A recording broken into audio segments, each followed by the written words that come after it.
ఏ గడ గంత రేటు పెట్టి ఏం కొంటావు బిడ్డ? మన మల్లన్న తన చెప్పి పెట్టిన 2 క్వింటాలు ఇస్తా అన్నాడు. పండుగకు వచ్చినప్పుడు ఓ బస్తా వేసుకోవో.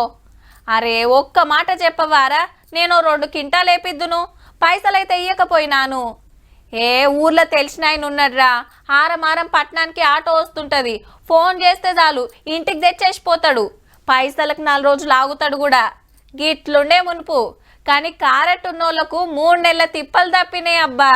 95% రేషన్ డిస్ట్రిబ్యూషన్ చేశాం. ఇది నాకు తెలిసి తెలంగాణ చరిత్రలో ఒక రికార్డ్. కోపిన్ బియ్యం తీసుకున్నట్లా కొత్త రికార్డు కొట్టినం. తెలంగాణలో 195 మందికి అందినేయటం వల్ల అది సుతం 3 నెలల బియ్యం. హైదరాబాదు, రంగారెడ్డి, సంగారెడ్డి జిల్లాలనైతే 100కు 100 మంది కొంటవైనరట. మునుపు 100కి 85 మంది తీసుకుపోతే అదే ఎక్కువ ఉండే. హౌ మరి అప్పుడంటే దొడ్డు బియ్యం, ఇప్పుడు చక్కటి సన్న బియ్యం పోస్తుండే వరకు అందరూ లైన్లు కట్టిండ్రు రేషన్ దుకాణాల ముంగట.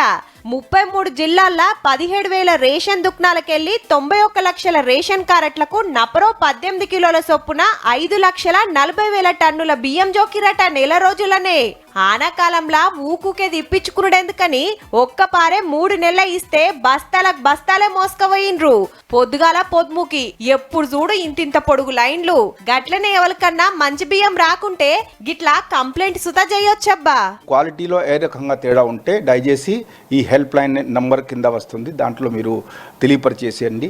మేము స్వయంగా దాంట్లో పరిశీలించి చెప్పి. జూన్, జూలై, ఆగస్టు 3 నెలలై ముట్టినాయి కాబట్టి ఇక మళ్ళా సెప్టెంబర్లనే అప్పటి వరకు కొత్త రేషన్ కారెట్లు, కొత్తగా పేర్లెక్కినోళ్ళకి సుతా బియ్యం వచ్చేటట్టు చూడు రిసార్లు. ఇంకింత మందికి ఫాయిదా అవుతుంది.